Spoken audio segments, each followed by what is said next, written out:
Welcome back to New York City, where the ROX Tigers are at match point against the reigning world champions SK Telecom T1. SKT has elected for blue side here in Game 4, as well as the option to sub in Bengi for blank. So with this in mind, let's go ahead and attack that champion select one more time. We hit it a little bit.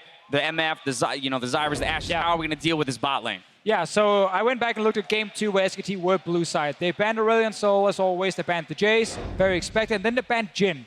Jhin has not really been a thing in this series, and he's not important. And the other thing is they first picked Olaf in that game. And I don't agree with that, because Peanut has shown his Lee Sin is as good as whatever an Olaf can do in game. So you're actually just trading picks right there, and you're not really gaining an advantage. So I want to see the Ashe first pick instead for Bang, because the problem is now, if you are banning MF, Jace, and Asol, there's another pick you need to get rid of. Yeah, that's the big story here, is that on blue side, remember, with Bengi in, they do not have a Nidalee player. You cannot give Peanut Nidalee. We talked about how you need adaptation after basically giving ROX at least the spirit of the same draft twice in a row, and now you're forced to ban Nidalee on blue side, which further constricts your options. Yeah, I think you do have to throw those bans. Even if, Tigers are going to go with a similar strategy, make them use different champions to do it. Yeah. If they still want to play off the bottom side, if they still want to have this high damage support, at least make them switch up the pieces. All right, but now here's the thing. SK Telecom, right? They have one MSI, right? And then they go and smash Summer as well. And here they are, on the world stage, a game down against ROX Tigers, the team they beat last year in the World Finals. What do they have to do, both, we talked about champs, but in the game to really come away with a victory here? Yeah, it's unprecedented. Like you said, it could be the year where they won MSI, IEM World Championship, and the World Championship. Everything all in 1 year, even though it has been that up and down year domestically. So the adaptations have to come now. And as we said, on blue side, they just don't have that much flexibility. No, that is definitely a problem. But if you look at the individual players, Sure. Faker is winning his lane every single game. He's getting ahead of Koro. He's doing his job. Last game, Duke actually did just fine up in the top lane as well. He got out of laning phase with even in CS, and he started to outscale on the Echo. So both solo laners, if they play like last game, are going to be fine. It's just about saving the bot lane. That's the key thing. So that's why I want to see them again take that Ashe themselves or completely remove it to make sure to make sure that Bang and, of course, Praying Gorilla can't just dominate that 2v2, because that's all ROX is playing around at the moment. This is where we test just how epic of a team SKT are. Do they have the late game poise? Do they have the discipline to really establish this dynasty as that complete trio, right? I'm going to say yes. They have. They have all of it. It's a risky bet right now, considering how the series is going, but I like it. And the flip side of this is that ROX Tigers, right, are up against a team that has had their number historically. And here they are, a game up, but on a massive stage where, of course, nerves, composure, all of these things can always play a major role in closing out a series. But these guys are singing on stage. They're sitting in front of 15,000 people. There's no nerves right now. They're just singing, having a great time. They're 2-1 as well. The amount of confidence they're going to get, it's absolutely insane. But they know this pick and ban phase will be very, very different. So it's up to NoFade, the coach, obviously, to make sure they get a good composition again and can actually close out the game. I'm talking about coaches. Koma, right, the legendary coach of all time in League of Legends. He also has to prove his worth, because he gave them the same draft 2 times in a row. He's on blue side, Bengi's in, so that makes the Nidalee a factor. There's actually a lot here for the coach also to lead the troops in, because it's a difficult balance to strike. All right, so here's the thing. I know your guys' predictions from before the show, but I want to know whether or not you guys think we're going to a 5th game. Does SKT have what it takes to push us to that 5th game? I say yes, because I'm having too much fun. I want to see the games, right? Plus, I have to. Right. All right, so wishful thinking, saying that we're going to go to a 5th game. All right, it's time to send it back to the casters for picks and bans. Thank you very much, Dash. We are all excited here to have one, maybe if we're lucky, 2 more games of League of Legends. That's not to say that I'm hoping SKT wins. I just want more games of these excellent teams doing awesome things. Well, these games have been so incredibly close, and I think we add a wrinkle to it now, and they sub back in Bengi, the jungle, as he is so nicknamed. Yeah. And it's interesting, as Deficio pointed out, how it's going to change the ban phase, because usually when they have Bengi on their team, they ban Nidalee on the blue side, which already cuts into how would they play around MF? Do they have freedom to ban Ashe? Not really, so they're going to have to find a different way to adapt to those things. But a few small changes, even as early as the 5 to 10 minute mark, and one different pick can change the entire game, honestly, because if they don't keep snowballing the way they did earlier, there's a little bit of better scaling. Maybe there's a counter gank in the bot lane. Deficio alluded to it on the analyst test too. if you're so sure that they're going to fire that arrow on level 6, why don't you have your jungler waiting in the wings? Yes, there's a lot of good hawk shots, but maybe just tell them, you can't go for this play, not 3 times in a row. There we have it. Or you can just ban. You first ban Misfortune. Of course you first ban Misfortune. It's against ROX Tigers. You have to do this. Yeah, now the question is they probably still ban Aurelion Sol, Yeah. and potentially they ban Jace as well, with the Jhin ban being what they drop. That will leave Ashe open if they decide to do that, or maybe they let FLICKR play into Aurelion Sol if they think ROX is going to early pick it, because that also stops ROX from being able to get a mid lane counter pick for Kuro. A lot of different strategies that Coma could take here. Definitely, I expect Aurelion Sol to kind of just go out the window, especially now that Ryze and Syndra are out as well. FLICKR doesn't have a history of playing it. It's just you don't want to introduce such a large variable this point in the game. If SKT was 2-1 up, I could actually see them leaving it open. And yet another mid lane ban from ROX Tigers, making sure FLICKR can't play Cassiopeia. I like that tweak because he's been super good at it. The question is now, Nidalee was unbanned. Yeah. So Bengi, unless they want to give it over to Peanut, has to play the Nidalee. And he hasn't performed. We haven't seen this champion locked in. really go off in this tournament because it's been banned so often. And 2 of the losses that ROX Tigers had in the group stage were to Nidalee. They lost to CLG and Albus Nox playing this champion. And it gives Ashe Zyra straight over to ROX Tigers.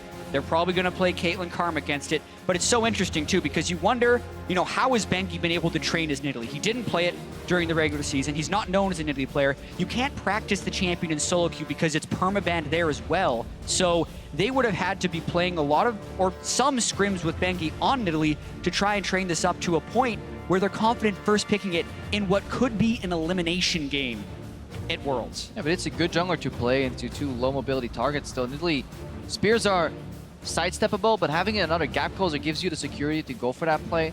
An early gank plus a curtain call could just guarantee these spears hitting. You know, it's just so hard to eliminate these options. And again, this is a combination down bottom that can vastly outrange the Zyra if she wants to get picked off right there. So that is the counter to that. Yeah, and it also depends how much SKT want to mix this up. FLICKR has played a decent amount of Karma in the mid lane, and they can easily flex that there for him as well. And it's not just that Bengi isn't necessarily like capable of playing Nidalee, but it also doesn't fit SKT's style very well, where their solo lanes are such heavy farms. So a big change. I cannot emphasize enough how different this SKT team will look coming into this game 4. Wow, and the early Victor pickup. We're going to see another Victor-Orianna matchup, so likely leaving the top lane pick for last because their bot lane's been performing so well. Victor is a fine champion in a very pinched mid lane meta, which means you can give Smeb what he wants, which is the counter pick top lane. Yeah, and just based on the way this draft phase is going, Crepo, it definitely feels like SKT have been backed into a corner. ROX has played this series so well. They forced the Misfortune ban. They completely changed what SKT has done. Blank wasn't playing well. They have to sub back in Bengi. While they're on blue side, they're forced into a first pick Nidalee. All these things are things that SKT, you feel like they almost have to do, and it's going to be really hard for them to fight their way out. But at the same time, SKT's drafts have always been at least fine. The gameplay is what mattered the most here. A lot of these plays were technically avoidable, counterable, but there was no initiative on the side of SKT. Yeah, they've been the victims of many attacks by the ROX Tigers, but you also look at the way, even if their drafts have been fine, look at all the changes they are making. So clearly SKT thinks they need to make large adjustments in this phase of the game, and this is a pretty massive departure from what we've seen from them thus far. I like it though. I like Zilean, especially. It just fits stylistically against an Ashe. Targets gets picked off, you revive it. You have a weak early laner in Victor, should probably get pushed in by the Zilean in that matchup. You have just a block in the top lane, the Gnar. When all else fails, just pick Gnar again.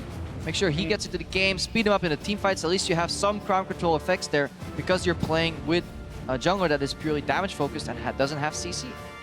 And the hover right now is on the Rumble here. 30 seconds to go until that one times out here.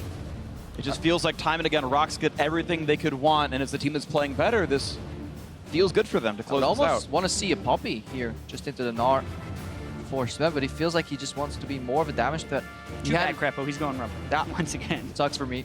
But yeah, he has the, if he does the same thing he did in the last few games, which is switch up the lanes he goes to, doesn't use his teleport, just goes to the lane immediately, plays around enemy teleport advantage very well, uses Fog of War, then I'm so happy with this Rumble pick because I want to see more great Smeb plays. And I'm really excited as well for the jungle matchup overall. It's funny because we keep casting this Nidalee in a negative light because we haven't seen Bengi perform on it, but this is the only champion at Worlds 2016 that's 100% pick banned. Every single team respects this champion, and if Bengi can show up on it with SKT's backs against the wall, that's huge. And the first 4 levels are so important to follow because Olaf is actually relatively predictable in the jungle. And he goes super low on mana, so if anything goes wrong, his clear is disrupted to an extreme degree, which is honestly puts the onus of this game onto Bengi. He can single-handedly destroy ROX's early game and have SKT play their comfortable even into the mid-game style. And Bengi has been nothing if he has not been clutch at big moments in international stages. SKT and every World Championship they have attended, they have won. They have never lost a best of 5 at Worlds. They are pushed from 1 game towards elimination. Bengi subs back in, having won the first game, and he gets put on a first pick Nidalee. This is when Bengi has to step up to save SKT. And SKT has done this before. I've seen SKT backs against the wall in a best of 5 and pulling it out in the end anyway. This could be the last game of the night, or if Bengi has anything to say, we go to a game 5. Summoners Cup, the chance in the finals on the line here. SK Telecom T1 versus ROX Tigers, game 4, here we go!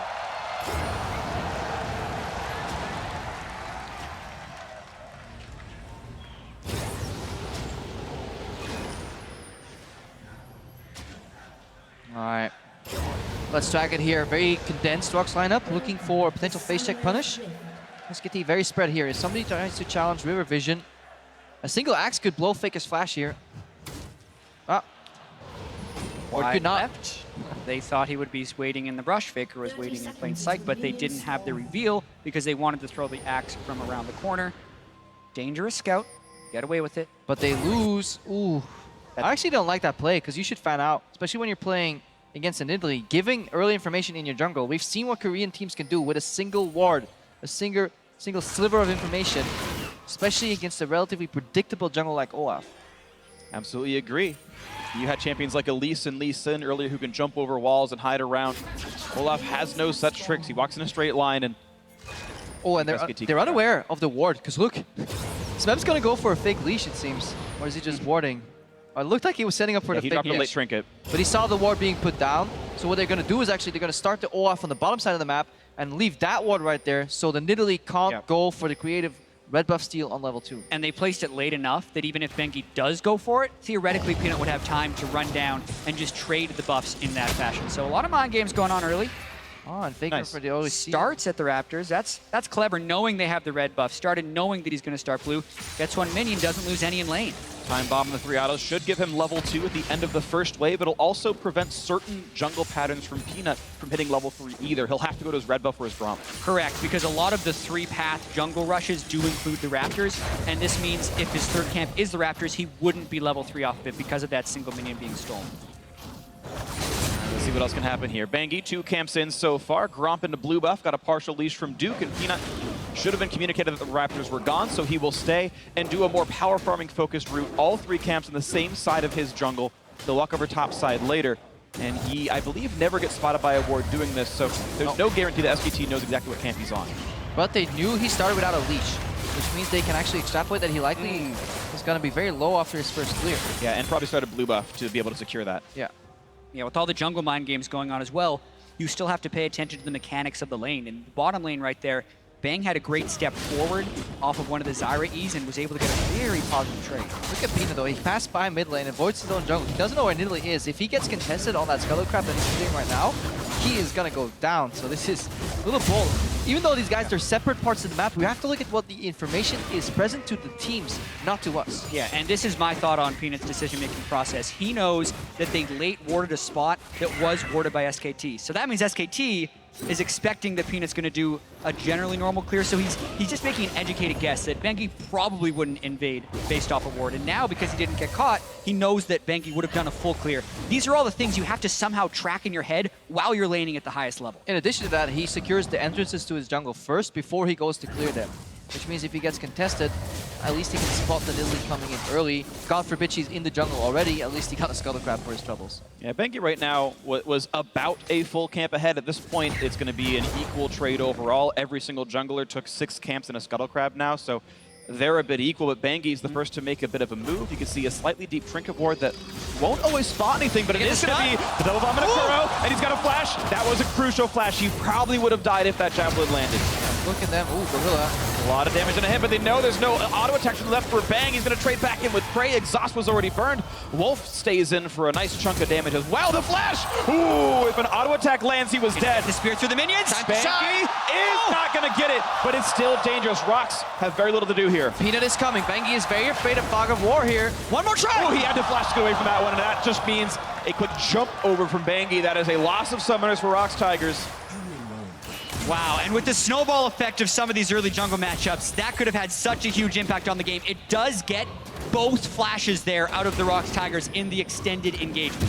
All right, Bangi is not going for a play on mid lane. He's going to wait for Peanut. He's going to challenge him on the Wolves. He actually hides out of vision here. Watch him walk in right now. He's going to contest that camp. Pretty dangerous. He Look at knows the Peanut pull it flash out. on Kuro. The mind games here, they know they can get spotted here. They're going for Kuro. Double bomb on a Kuro. Javelin's going to land this time, and he's going to get the damage. Yes, he is. First blood in for FLICKR. He's out. Over the wall goes Bangi, and so far, Wow. so good for the first pick in Italy. The chase is still on, but hops over the wall, and Peanut gets nothing done. Now we got to question Kuro in this matchup. You cannot afford to get double bombed twice in a row. It is possible to sidestep that. Yes, it's hard. Yes, it's versus FLICKR, but getting hit twice by those skill shots in a row costs ROX the early lead. One constant in this series has been FLICKR being able to outplay Kuro early on in the laning phase, and picking the Zillion is a very skill-reliant champion both as and against. And Bangi, it looked like he was feigning to go at Peanut, but with the double bomb, makes the spear automatic. Even though he sees Peanut, Bangi knows he has flash, autos after the execute, flashes, jumps, able to dodge the axe, just the play they needed to make. Yeah, and that's Kuro getting in slow range against the Zillion, which means you're under auto attack range right there, trying to telegraph that he's going for the minions right there. Should have probably just sacked the CS. Did not expect Bangi to be around, because Bangi, unlike Peanut, is willing to waste a lot of time, or spend a lot of time rather, going for a setup. Peanut is such a high tempo jungler, he will at most wait 5, 6, 7 seconds for a play, then move on. Bangi was camping there for quite a while, just outside the edges of vision. Which is extremely peculiar when you consider a Nidalee pick, who is usually all about the efficiency and being 10 and 20 CS up on the opponent. Now look how he pops his ghost early. He does not want to get in slow range of FLICKR, because the second FLICKR slows him, he almost but guarantees the double bomb. There's so much risks though right now. FLICKR level 6 has the ulti. Any turret dive is almost no risk if Peanut's not there, and Peanut himself practically out of mana. Probably won't have much to say if a dive does happen. Kuro just barely level 5 right now. Kuro, seeing the one bomb was on the minions, positions himself against the turret, meaning he's definitely going to get hit by the next bomb. It's a very contentious mid lane right now. Bangi, though, actually getting out-leveled by Peanut, so power farming on Olaf. He is one of the few junglers that can keep up with Nidalee's speed of farm. Definitely can, but Bangi is taking a team player approach. He went for pressure in the bot lane. Guess what? A little CS lead here and pushing lanes. There's vision, there's control. SKT is much more happy to give up the CS lead in the jungle to get control of the game. If they can rob this blue buff away from both Olaf and Victor, it's a big hit to ROX's economy. And he's just going to take the move for himself. While the ROX lanes are none the wiser, because the ward smattering doesn't actually catch him. Great timing. And now he keeps him just locked up.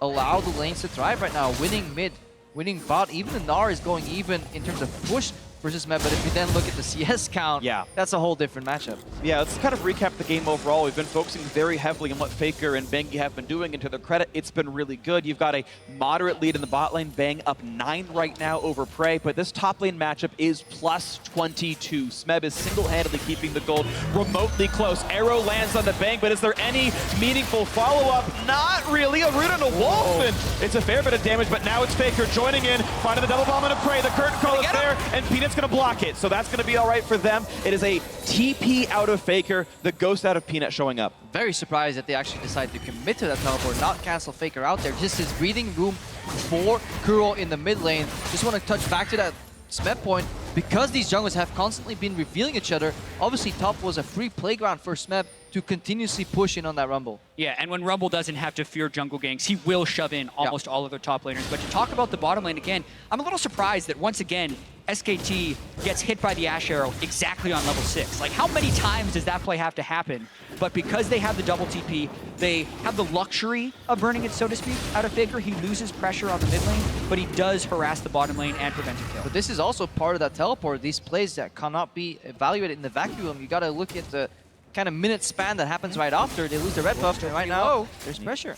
And you can see all this damage now onto this bottom turret. ROX Tigers wave too. heavily playing around their bottom lane. Smeb's quietly winning in the top lane, but all the pressure is down here in the 2-on-2. And despite the earlier farm deficit, look at all the damage ROX is getting on the turret itself. Peanut, nice juke on the Deadly Flourish. Gonna get rooted up by a Wolf, but look at the damage they can do thanks to Zyra on this poor Karma. And if Peanut can hit it, that red buff affects turrets. Look at the damage he's got on that. Yeah, they're 3/4 of the turret. They might actually finish it unless Duke teleports down, which he doesn't want to do. This lane pressure is immense from ROX Tigers. And there's a reason ROX is this confident, because in the mid lane, Kuro saw FLICKR run back into mid with blue buff. Guess how he got it? Handoff. Handoff, which means jungle's on the other side of the map here. ROX have shown a continuous priority for the tier 1 tower in the bot lane, and they've succeeded the last 3 games in a row, and it's really was propelling them forward in the mid game, because now again they can unlock this Ashe for more arrows. And that's going to be flash out of Bang for that one. The Teleport coming up already. post-flash. Here we go. What's Slow going to back happen? by Duke. Summoner heal just to run away a bit faster, but Equalizer is perfect, and Bang has nowhere to go. But Bangi's around as well. All of SKT now flooding into the bottom lane through the Tri-Brush. This is going to be a bit of a close fight. No root's going to land, but a lot of slows coming out. Now the snipes looking towards Prey, looking towards Gorilla. How much can be landed? One shot comes through. How much more can even happen? And he weaves it through him. That's a kill. Smeb is next up. Summoner heal is in. The chase through for Bangi. And it's going to be another Javelin. Will he chase in? No. Deadly Flourish blocked by the one person who wasn't attacked, and Prey keeps his team from being rooted. But that is another kill for SKT. Kuro was much slower than FLICKR, so halfway through the play, he turned around, he went back to the mid lane. That's when ROX decided to retreat. That's why they let Zyra take that last bullet as well, because she was dead in the water anyways. ROX trying to cut their losses. Yeah, but a much different and more proactive SKT is what we're seeing in this game. They make the mistake of being too obvious about their blue handoff to FLICKR, and they lose a turret, but very quickly they react to trying to send everyone to the bottom lane after ROX tried to make the teleport play. But also one of these plays where ROX, they make a play, it fails, and they keep going on. And this is one of these plays where if they don't go for this teleport, they actually win out on the map hugely. But they match TP for TP. They don't follow up on Equalizer. Honestly, they should be able to respect that FLICKR is here much faster than Kuro. This is, from a strategic point of view, a misplay from ROX. We cannot understate that SKT did the right thing in reacting, but still, iffy play. You're right, it is another reactive play here by SKT, but they have the ability to roam much better with the double TP and the Zillion. Now they have Smeb slowed with no flash. Even more. Root into goodbye. Smeb running out of health. That'll be an easy one picked up. Bang! Gonna secure the last hit. 2 of 3 of SKT's kills are on the 80 carry. Looking pretty good. 700 gold in the mid game. All right, there's your proactive play from SKT, and they need to be able to play at this level, being up 3 kills with the Zillion, Karma, Jhin, and the Nidalee. Like, they really do need to start snowballing this game and be able to get to a point where they can just close on to Prey and Gorilla.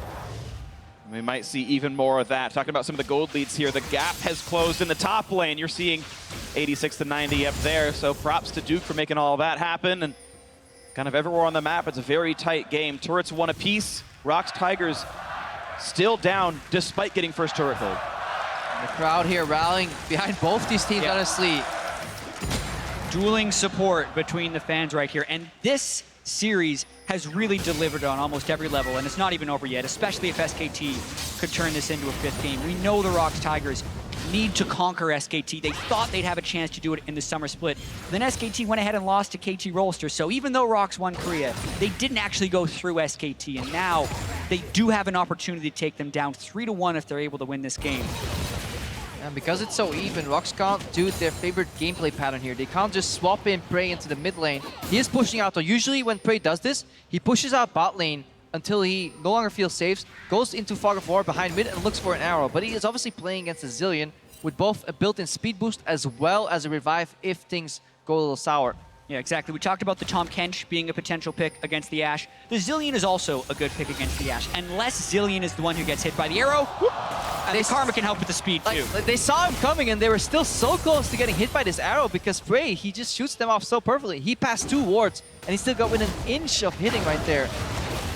And always a lot to watch for. Of course, the Victor in the mid lane can blow you up if you're not paying attention to that. The arrow as well, and Hey, even Wolf paying attention, of course. The haste helping for sure. Quick clear in the mid lane. It's SKT with the first play on this one. ROX will be wave clearing second. And I wonder where Prey is going. Maybe he surprises top by moving behind the Rumble, and ROX go for what they've always been doing, switching up, going for another tier 1 turret, but there is still a Dragon that's available in the bot side that's drawing them back to the southern part of the map. Yeah, and notice how open the map actually is right now. Both teams have cleared the bottom turret, and there's a lot of mutual respect for the power of these teams. Notice how few deep wards there are for both teams. They kind of have the river and their own side of the jungle warded, but nothing beyond that. So it's very difficult to actually make intelligent plays forward, and instead they're almost relying on an Ash Arrow or some type of setup at the Drake.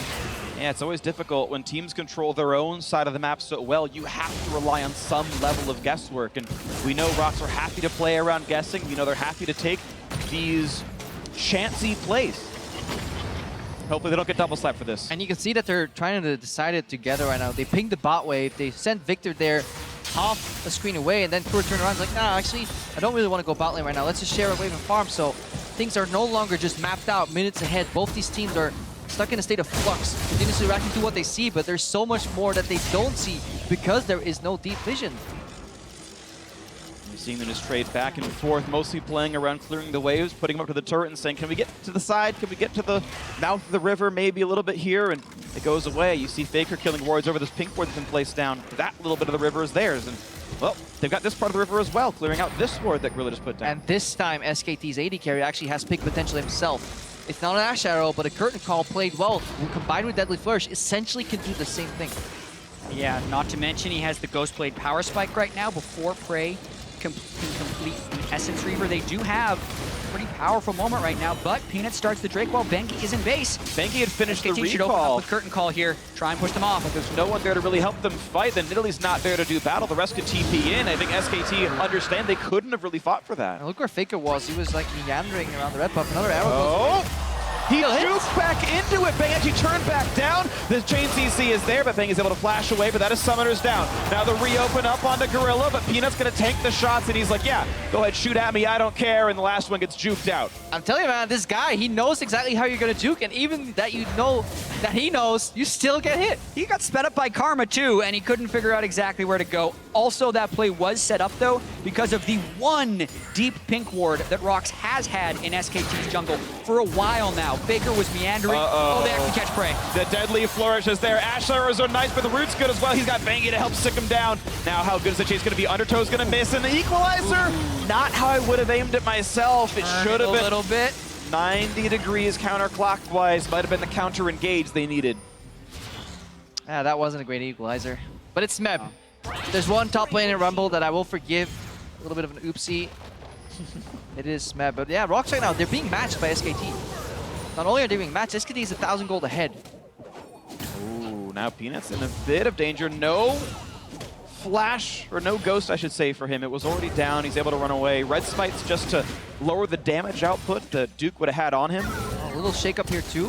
Bengi looking to join FLICKR on the bot lane, maybe surprising Prey. Prey kept this flash though, very important. But the zone from bombs might be enough to get some chip damage, or at least a rotation mid maybe.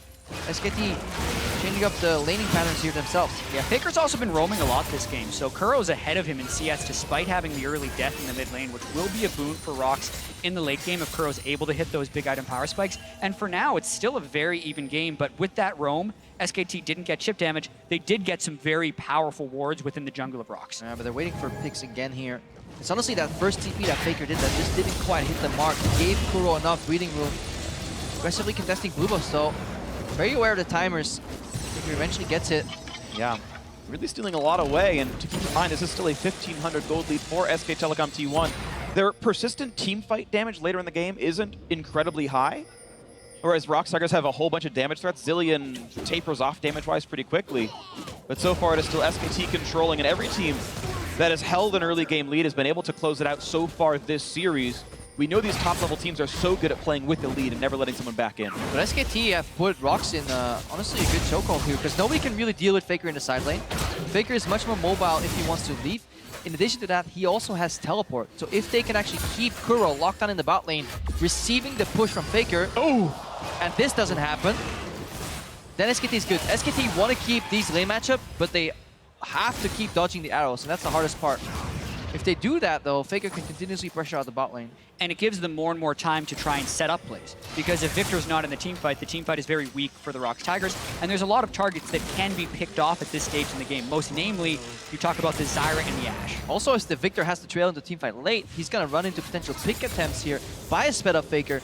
Max range from the mid lane, bang with the current call. He can influence both top and bot lane. That's why you really want to have that Jhin in the mid lane. And there's still that ward. Look, Vegas spotted again. For all the incredible plays that these guys have pulled off and all the praise we've given them, you have to check that brush for the pink ward. It's going back the earliest things when you're in a jungle. You heard you, Jet. Nope, he's going for red buff. He hasn't been smiting the Raptors, so it's also not giving him the notification when he's close to it. And that is just giving so much knowledge to the ROX Tigers. They know exactly where Nidalee is, which means Peanut can hard commit for this gank. No risk of counter ganks here. He's tried so many times to come up to this lane, actually. It's the third time I've seen him on the screen up there in the last 3 minutes or so trying to make it happen.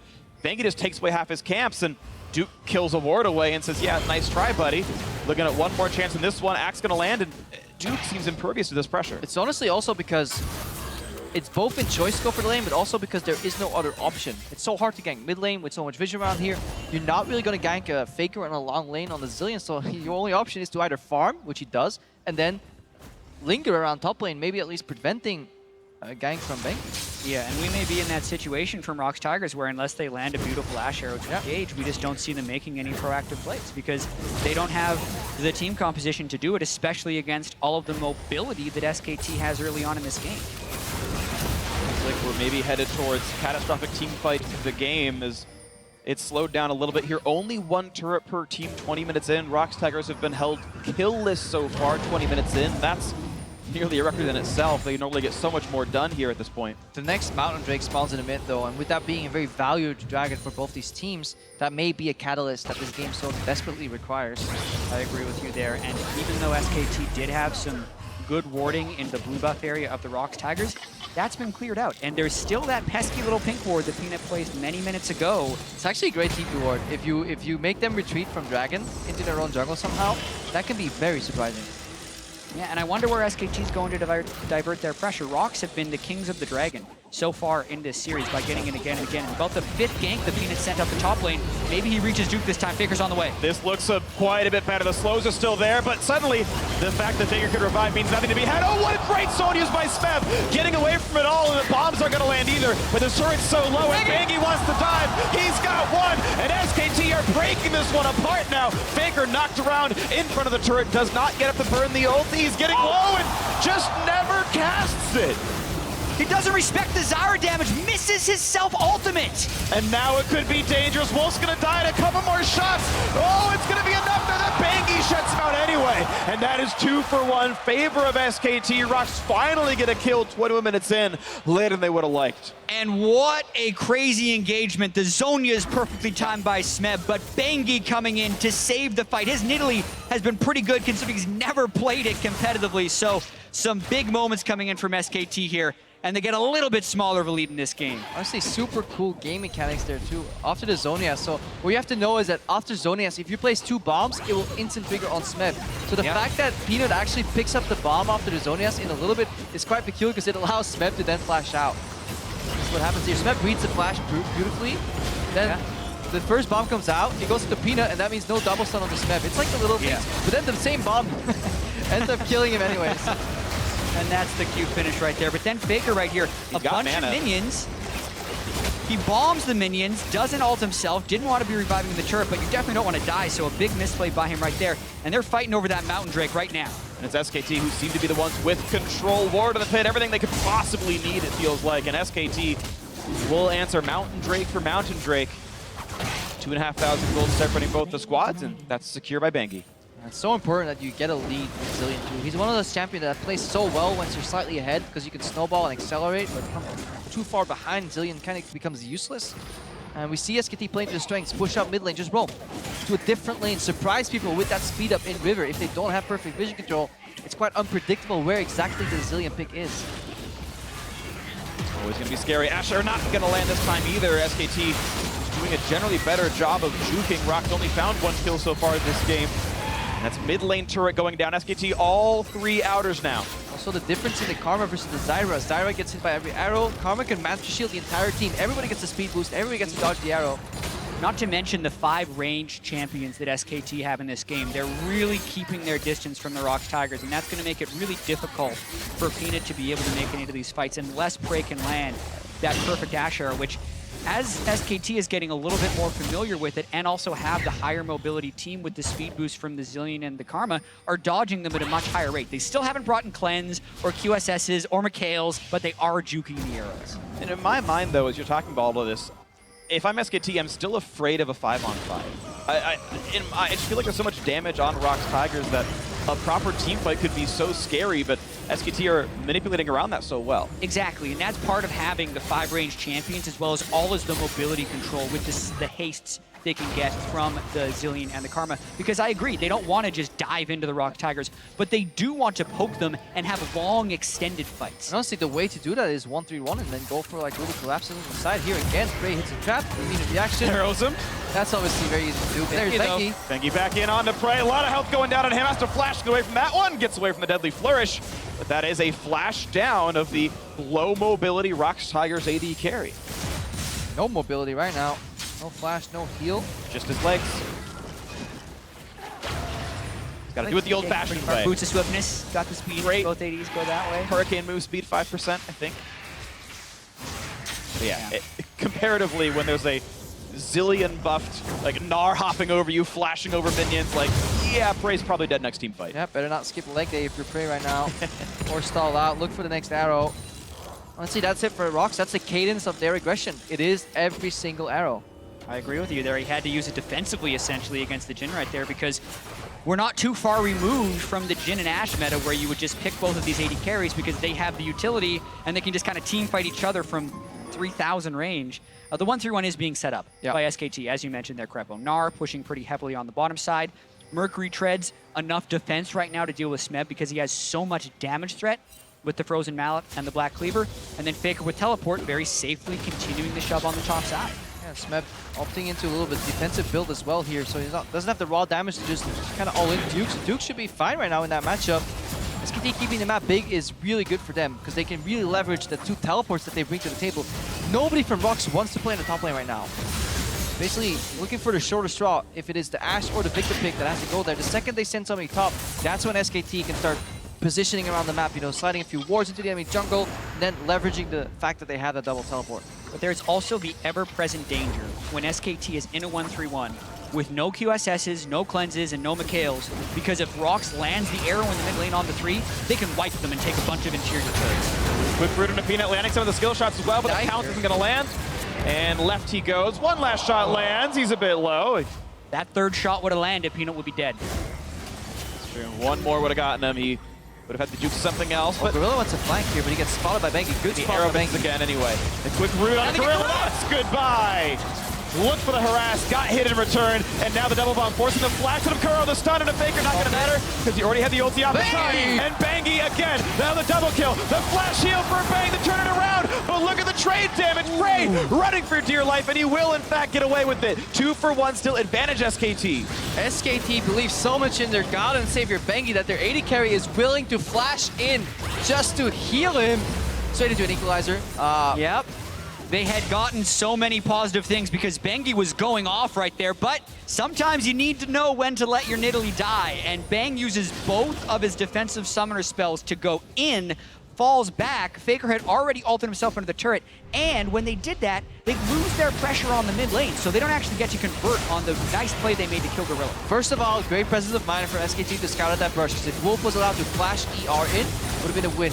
Great from Kuro as well, dodging the second bomb at least, but then Bengi aggressively moves in, tries to kill Pang here. The turret was on him when he flashed forward as well, because FLICKR had been reviving from the Zillion ultimate. A dangerous move there, and the gold lead actually doesn't extend for SKT. Yeah, thanks to Smeb turning it around with the equalizer that would have otherwise, I think, had Prey dead immediately and was a quarter second away from actually getting the kill onto Bengi anyway. Got so low out of the equalizer. Very tight timings here. 3,500 gold still puts SKT ahead. They've actually held this lead at, I want to say, very similar numbers. It's grown slightly over time, but ROX are playing from behind pretty tight here. FLICKR Gonna find Peanut, or vice versa, and FLICKR decides to go away. And right now for SKT, they're not looking for tangible gold leads, honestly. They're looking for good vision control in the enemy red jungle. That is their main objective if they can somehow acquire it through the 1v1. Because that could unlock the potential Baron attempt. Another arrow goes out. Land, good dodge by Bengi. Yeah. One thing I'm surprised by is that Prey is going for a second Zeal item instead of going for the Infinity Edge. It is a huge damage bump to finish that item, and instead he's going for the more attack speed to focus one. Gorilla gonna get attacked once. Bengi a bit low as well, and Gorilla just sits there, grins and bears it, and it's Bengi who gets shut down, and no one was in range to help him out with that one. FLICKR was off in the top lane, and Bengi was trying to go hero mode. Another kind of big mistake there after playing so clutch for so much of this game. Twice overextends, this time he falls. Setup looked so good for SKT. They had 1v1 going. Arrow was on cooldown. All they had to do was just keep pushing the side lanes. Their point of advance was basically having somebody match FLICKR and FLICKR peel off. Instead, they pulled the trigger too early. Such a tense moment still in this series. SKT one game from elimination. Bengi had played such a solid early and mid game, but ROX have been able to turn some of SKT's aggression against them right now and keep this gold very close. The longer SKT does this 1-3-1, the longer they can't stall before getting the progress. Rallies is completed on Kuro if he can catch FLICKR. And FLICKR is definitely caught. He's going to land the flash, and he gets away from the undertow. Moves fast enough to get away with it. Arrow's going to hit Wolf, and it just does not matter. But earlier, we could also see, just in the defense of that pick on Gorilla Zyra right there, the zone control that's built into this ROX comp. You have the Victor Dome on the left side, you have the Zyra ulti on the other side, you have a bunch of snares, plants coming out, the threat of damage if you move in as well. If SKT ever bite off too much that they can't shoot, they get blown up immediately. Whoa! Bengi popped Gorilla somewhere on the side of the map, lands a Javelin, lands the rest of the skills, and Solo kill. nothing for the Zyra to do. And the funny thing is, actually, Gorilla has a lion's share of the kills So if of ROX Tigers. If Gorilla dies right there, it's very likely they was looking for a ward over the wall and he just ate a spear. Bengi picking these spots very well. This gives over second Mountain Drake for SKT this game. That's every Mountain Drake that can possibly spawn in this game. 3 in a row. We've had Triple Ocean, Triple Infernal, now Triple Mountain. This one, though, spread apart a little bit. SKT gets 2, and now look at this, the pressure onto this turret of Smeb. It's another game where, wow, actually, he's going to Zonius to dodge through the skill shots, and now has to fear for his life. Look at the damage output from Bengi. A house will kill him off. He's alive! And he's dodging away finally. It's a deadly flourish, just that as Bang kills him off. Smeb did not expect that much damage to come out of Bengi because he technically could have flashed most, if not all of that damage if he just flashed a pounce. Bengi surprising there with the Nidalee. Whoa, FLICKR though. He's gonna ult, but he's gonna get hit up here. So, Gravity Field, is it available? Yes, it is. This could be difficult for FLICKR. He doesn't have flash, but yeah, still able to walk away from that. A trade of blows, a trade of ultimates. And back in the day, that was much better for the Victor if the ultimate's still silenced, because you actually forced the Zillion to use his ultimate much earlier. With just a little interrupt, though, FLICKR can always get out. Yeah. Unless the Gravity Field, just like you said, Freak spawns in time.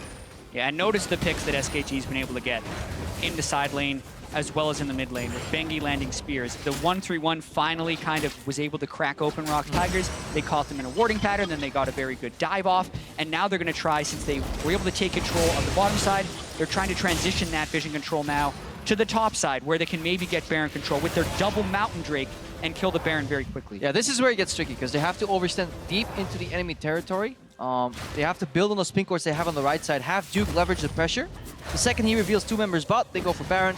The second he can maybe peel off and get a good teleport, they go for Baron. But this right here, what Bengi is doing, that's what they want. They want vision in the enemy red side, choke out the vision around Nashor, and then force ROX Tigers to face check or waste all their blue trinkets and the hawk shots. There's one.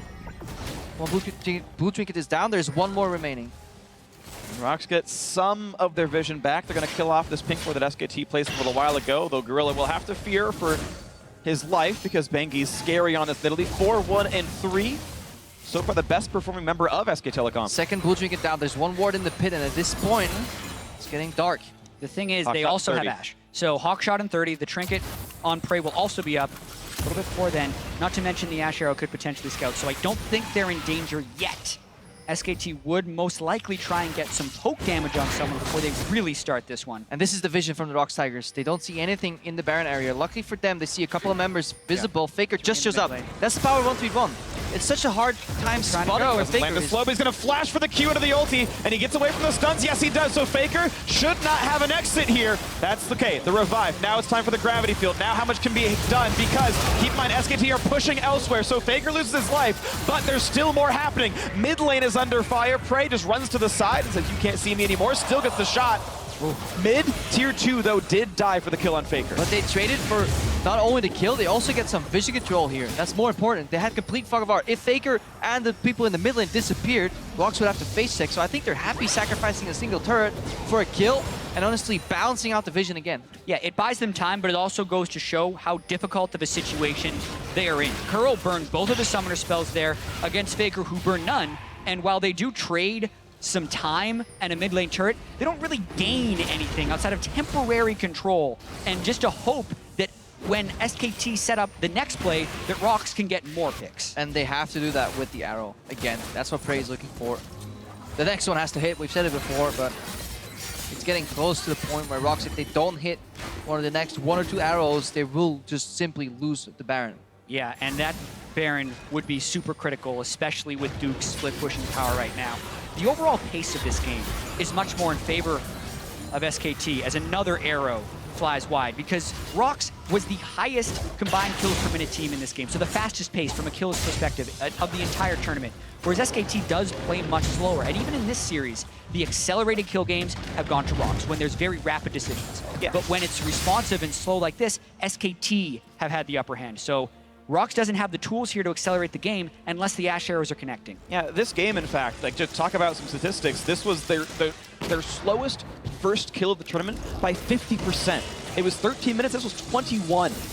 And they're just not getting a lot done. The arrows are being dodged this time around, and ROX just don't have the ways in. We gotta check Wolf here. He's coming in with 4 wards. ROX Tigers being shoved out of the mid lane and their own jungle here.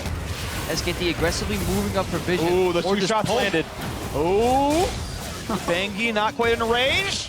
And that's going to be him getting away from the deadly flourish. Again, 1 more shot lands, and that would have been a kill onto Prey, or at least a forced summoner spell. We can't forget there's 2 Mountain Drakes inside of SKT, and Peanut is playing a jungle with no flash, so he has to physically walk around the corner. You don't need as much fog of war as you would normally do. Even just right there, if they can get that ward and the red buff under control, they could simply rush the Baron, especially since Peanut is being poked out.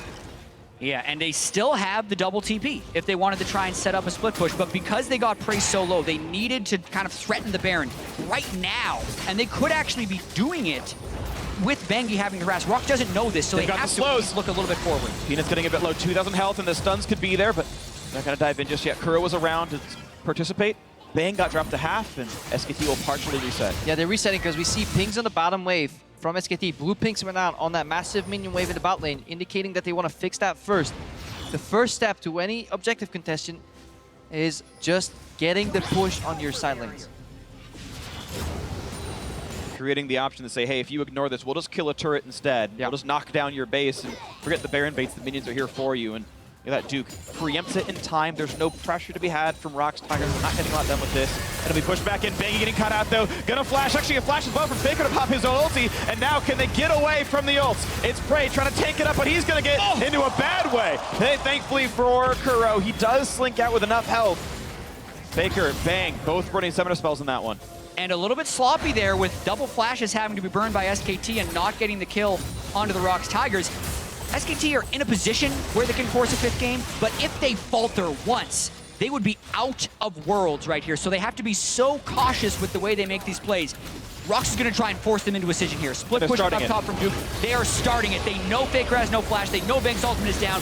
This is huge. This is going to be tight timing. Duke is guaranteed to be mini Nar. He's got no bar at all, so no big stuns. Gorilla does not quite get caught, but he's low, and the shot comes through. 1,200 damage out of Bang. That's the one for nothing. And look at Kuro, just zoned out by FLICKR, not getting anything done. Duke didn't even come in with teleports, so he canceled. ROX have to run away, but Duke's also getting the inhibitor. And Bang's on a killing spree. ROX forced that play without Kuro being. Kuro came from base. He doesn't have teleport. Even if Bengi dies here, Duke is just whacking away at the base. And he's going to kill off the inhibitor, we think, so far. It's 2 for 1 overall in kills. Smeb trying to re-engage. How much damage do they have? Because Bang is on a rampage, and there's the revive. Nothing to be picked up. It's now Smeb who has to carry this fight, but he doesn't have the damage. Forced to flash away. Bang pushes him out. FLICKR does too. And there's still a Gnar in the base of the ROX Tigers. And that should be enough. The curtain call is there. Just this should be delay. the land. Easy peasy. Bang is unstoppable. And Duke is still pushing. Gorilla and Peanut are the ones alive, trying to keep the base up. 15 seconds and Kuro. And the teleport is in for FLICKR. It's SKT trying to close it out right now. Trying to bring us to game 5. Gorilla's down. Kuro's up in 4. But they need minions. They need to back off for a few more seconds. And SKT look like they will back off all the way and try again a bit later. And for the first time this entire series, I feel ROX looked lost. They went for a panic Baron play. Their jungle was clearing out the ward. The AD carry just hit it. They didn't commit at the same frame. It was such a poor attempt too because their mid laner wasn't even there. Yeah, and it is a mistake, but it was almost bound to happen eventually with the way SKT was playing this game, starving them of vision back and forth and back again. And then ROX gets the one window. Gorilla stays too long, gets cut off by Bang. FLICKR completely cutting off Kuro on the side here. And the canceled TP by Duke, as well as the way SKT plays around this, is exquisite. They finish off Kuro and then continue to push forward. If I do nitpick right here, FLICKR should have been with the team to stop these recalls, and Bengi could have stayed alive, and maybe they actually win the game off the Gnar right here. But they kill Bengi, FLICKR's late to this arrival, and the rest of the fight plays out. I definitely agree. FLICKR should stay with his team if the imperative is just to cancel the backs right there. Going for a single hit is definitely the right play. But this is all the result of, honestly, hard work and good vision in the enemy jungle by SKT, because that's exactly how they spotted Kuro moving in. He was coming from the base because he got chunked out earlier. Again, just looking to chunk here. Maybe kill. Flash. Red buff on a play, and goodbye. Bengi lands the javelin. Red buff over the jungler after all. They don't have 5v4. Baron, but they might not need it right now. There's already one down turret. Prey is dead in this situation, and they even get a lot of poke on a Peanut. And Peanut might be next in this one, down to 2k HP. Bengi not gonna dive the turret just yet on this one, but 5v4. Yeah, ROX, only 4 members remain here. They have wave cut from the Victor, but SKT is just gonna simply turn around and do the same thing again. Choke the vision out, get the Baron. If ROX face tech, they're dead. If they don't, well, they lose an Asher. I don't even think Peanut can make it there in time. Exactly, and even if Peanut is there in time, can he run through Bang right now, who's a 7-kill Jhin, and just trucking them with damage, not to mention the damage from Bangi. So Duke zoning out, no way ROX can steal this. And it's not gonna happen. An easy peasy pickup. Nicely done, SK Telecom T1. 10,000 gold in the lead, looking to take this game and bring us to the 5th game of the series. And wouldn't that just be the epic ending to this series we've been waiting for? These games have been so closely played and so well played by both teams. It would almost be tragic if there were a big mistake by SKT here in a game that they essentially deserved to win would be lost to ROX Tigers. Elder Drake, Baron, they want to take this to a deciding game 5. And both teams also stayed true to their style that was predicted of them. Yes, SKT is reactive in a sense, but it's because they just read the map so well. We saw FLICKR move around now with the Zillion as well. They just played it slow, methodical, low combined kills and deaths in the early game here. Whereas ROX, the games that they excelled in, they were bloody, they were fast-paced, there were a few mistakes, but it was Peanut going off. We might see the SKT style workout here.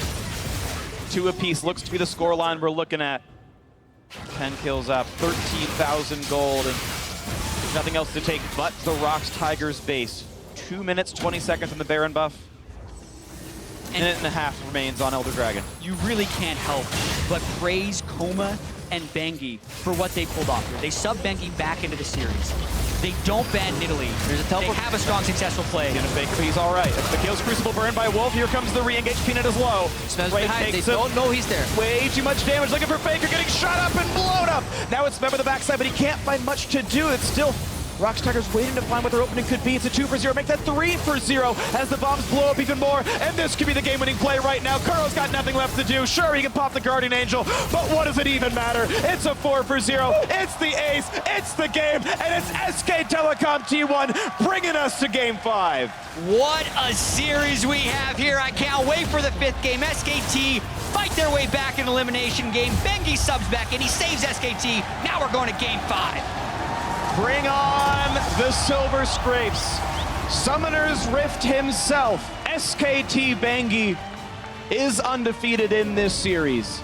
And we now have the decider, the last game to play to determine which of these incredible teams deserves to represent in the final. But they're smiling. The ROX Tigers are still smiling, and it's so important to keep up morale.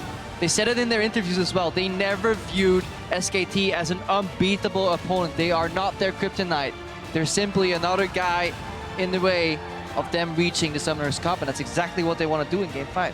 Yep, and if they are to win the Summoners Cup, they must win the next game. And this has been such an incredible series. That game in particular was SKT's best played game of the series. They are 2-0 with Bengi. They lost both games to the surprise support MF pick, which they have finally decided to ban away. So does ROX have something else up their sleeves, or can they beat SKT at this new game they've adopted with Bengi? But they're probably swapping sides again here. ROX very likely going to be on the blue side next time, which means that Nidalee ban is now forced on SKT, which means they have to start pivoting. Aurelion Sol, Jace, Misfortune. Aurelion Sol, Jace have never left the ban phase so far. Yeah. Is one of them going to? Does Kuro or Smeb get this champion that SKT have been too afraid of to let them play? And I don't think we want to see Peanut on Italy. I don't think we're going to see that. I think we're going to see the red side. More win, afraid of that. This is awesome. This is the series that everyone was hoping to happen, and we're getting it. Going to Game 5. It's going to be beautiful, but of course the teams need to prepare. So as we wait for them, let's break it down at the analyst desk. Thank you very much, Freak. We asked for it, 5 games. These teams are delivering, and we heard Jat just say it. Best game of the series from SKT so far, and it comes on Bengi's Nidalee. We were saying we don't even expect them to be able to play it, and then boom, first pick. I mean, it's like a secret pocket pick for a year. There's expectations, not a year, Dash. He has played 307 career games, 0 on Nidalee. A champion's been a cornerstone of the meta for 2 years. First ever Nunu game, and pass marks and then some. He did actually a really good job here, Bengi. Oh, he did a fantastic job, and that was so surprising because we were honestly afraid. But I guess you have to look at it and say, would they swap in Bengi on blue side if he couldn't play Nidalee at all? Clearly not, because he could play it. He first picked it. ROX didn't expect it. We didn't expect it either. And I think it's really good to see how him and FLICKR together again just work so well, because FLICKR is able to win the lane due to the jungle pressure being applied as well, so FLICKR can play aggressive, lands a few bombs, and sets up Bengi for success. Exactly. I love this long con so much because it lets SKT play off their biggest strength. FLICKR has been just blasting Kuro over and over in the mid lane, and now that they have Bengi on Nidalee, he gets to invade the jungle and completely take over the game. It was just beautiful. This is definitely my favorite series I've seen in a long time due to all the surprises. And here's the thing, going into this game as well, Kobe, we were talking about SKT and, you know, the skill shots that they were eating in the entire game. And you were saying, all right, your contingency plan can't just be let me dodge it. To be fair, they drafted everything to help them dodge. They have Zillion speed, Karma speed. They drafted an AD carry that builds Swifty Boots and Ghostblade normally. So Bang was able to sidestep all this stuff, but still the margin for error was very, very thin there, and they had to dodge over and over for 30 minutes. And really important to highlight the Jhin, because this was the first time we really got to see this series show up. And what a monster performance this time around from Bang. Like, both these AD carries are kind of just trading. Now it's your turn, now it's my turn. But Jhin was so important here because it didn't lose lane to Ashe. It was actually able to match the laning phase. And then outside the laning phase, Ashe does have the arrow to create picks. Well, Jhin has his own ulti and also has the snare to create picks. So they can kind of trade them back and forth. And as soon as Bang dodged around some of these ultis from Prey, he was actually able to set up picks for his team. And that was super key as well with this high speed, kind of weird composition that was a little bit clunky from SKT, but with the early advantage to Nidalee, they just took over the entire map, and FLICKR as well again on the Zillion. Yes, he missed one ulti on himself. Apart from that, he played well. And I have to assume that the Olaf pick is in part just to keep up with the farming game that Nidalee would have. Of course, we did see Nidalee start to outpace Peanut in that area, but why not go for the Lee Sin that's been working for your team so well? Why not go for something with a little bit more of that playmaking potential that they've needed in other games? It's a really fair question, honestly. We saw the Lee Sin used to such great degree here. We also saw the Olaf, the 11-0-5, 100%. Right, it's not like he hasn't performed on it before. And it's the sort of champion that can kind of skirmish and duel with Nidalee. It's the sort of champion that can also get in there and be a battle ward. But to me, the big change is that FLICKR won lane, which he's been doing the whole game, but with teleport. He didn't even have a second mobility summon, he didn't have ignite, he didn't have exhaust, so that whenever they went for the percentage plays, which for ROX Tigers, remember, have been bottom lane, teleport Zillion ult is available. The same sort of snowball, the whole shooting gallery on supports with the Ashe, couldn't happen this game because between the jungler coming bottom, the support mid laner coming bottom. They couldn't repeat that. The laning phase ended. They didn't have massive snowball on their bot lane, and ROX didn't have another idea on how to take this one. I love that point. The adjustment from SKT to respond to the focus around the bot lane from ROX Tigers. I want to push us to the game-ending replay here. 37 minutes into the game, essentially 5 for 1 for SKT around Baron. And this is actually a super risky play started by the ROX Tigers, going for Baron in the first place when they didn't even have all the members here. Kuro, you can see on the top of your screen, just ended the fight now and already got chunked. That beautiful play from Bang, obviously going with the crit to get the kill. Kuro also ends up going down. This was kind of ROX being forced almost to make a play. They felt like if we don't try and rush down this Baron, we're not going to win the game, and it failed for them. Exactly. I think here they're not even trying to kill the Baron. I think they just wanted to put enough threat on SKT to stop this split push, because that Gnar is destroying the base right now, and it's all because of Bang's big play there, you know, going in and getting that kill. They were gonna pull off this Baron, but taking out that member, there's no defense they could send back over to defend the inhibitor, and SKT get inside the base. That's the door wide open. I mean, the delicate dances were what won ROX Tigers 2 games in a row where they needed to take it in the mid game. But with Kuro so out of position in that fight, completely zoned, completely a non-factor, they just couldn't dance the same way. They DPS down the Baron. They didn't get the engage they wanted, and then they were just caught in no man's land. Let's remember, though, teams will swap again. There's no way ROX Tigers is not taking blue side for next game. And that means if you're SKT, you're looking again at the Jace and Aurelion solos, the 2 bans you've gone for every single time. There's the MF you want to get rid of, and then there's the Nidalee pick. And that is the big, big issue. We might see SKT try and trade some of these power picks back and forth, being like, give them potential Jace first pick, and we take the Ashe and whatever second priority pick they want. That might be the only solution for them, because they will have a lot of things to ban away. I can confirm that ROX will be moving back to the blue side for our 5th and final game. No substitutions coming in here. So now I want to go and all the way back to these predictions. Back down the line. Now with 4 games of evidence under our belts, I want to know if you guys still are sticking with your picks, but maybe provide a little bit more evidence as to why it is that you're going to stick or change your picks.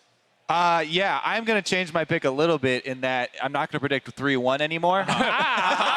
Smart man, smart man. So I'll go with the 3-2. I'm staying with SKT. I still do think that SKT can pull it out. They've adjusted to the big surprise that ROX brought to the table in this series, and they're keeping Bangi in, which I think has been the better performing jungler for them all around. All right, Papa Smithy. I didn't mention the game score. I was actually 3-2 at least on Twitter. Of course. I know. There's evidence out there. There's a trail, I promise. But regardless, I'm sticking with ROX Tigers also, just because there is that headache now for SKT. It is a bit of a minefield on red side. Something has to come through. The Nidalee, undefeated for Peanut this year. The Misfortune, undefeated this series. Or do you give up Aurelion Sol, that Kuro looked very, very good on in the semis, or the Jace pick that... I think the Jace is the one to me that can come through, but Smeb on Jace. Give a carry-minded player a carry. That's a gamble based on the quarterfinals. But it has to be a gamble, Dan. That's true. Duke's been losing other matchups already, so... I wanna say like SKT, but honestly, I believe in ROX Tigers now on blue side that they're gonna bring it back. So I also stick with my prediction, the 3-2 ROX Tigers, and I want to stay strong. There you go. I want to see how SKT, figures out this pick a man phase, especially with the 3 bans on red side. I think there can be a massive power pick being left open for ROX Tigers they can use to win the game, and I want to see Peanut back on Lee Sin as well. When you see a pick for him where he can make way more plays than the Olaf, and then I think ROX Tigers can play the same kind of game we saw in game 2 and 3. Our first 5th game in quite some time here. Now, Ali and Frazier at the Garden was the fight of the century, but now we've got 2 Korean heavyweights in the fight of the millennium. SKT versus ROX Tigers. Game 5 is coming up next. Oh, baby.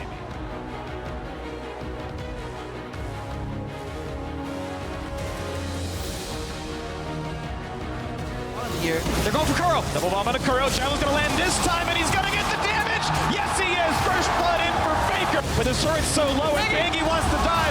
He's got one, and SKT are breaking this one apart now. FLICKR knocked around in front of the turret. Does not get up to burn the ult. He's getting low and just never casts it. The stun and a FLICKR not going to matter because he already had the ulti off the time. And Bangi again. Now the double kill. The flash heal for Bang to turn it around. But look at the trade damage. It's a 2-for-0. Make that 3-for-0 as the bombs blow up even more. And this could be the game-winning play right now. Kuro's got nothing left to do. Sure, he can pop the Guardian Angel, but what does it even matter? It's a 4-for-0. It's the ace. It's the game. And it's SK Telecom T1 bringing us to game 5.